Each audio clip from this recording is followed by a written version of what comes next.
Hi everyone, welcome back to David's tutorial, and today let me show you how to activate your Ulta Beauty credit card.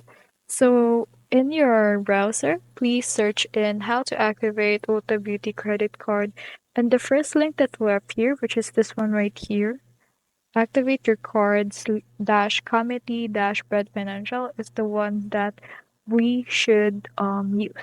So please press on that.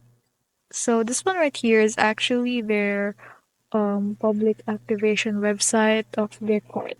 So right here, you need to add a few details of your card. So just like a credit card account number, the expiration date, the SSN or SIN or AIN, which were used, the last four digits of that, and the zip code or postcode code that was used.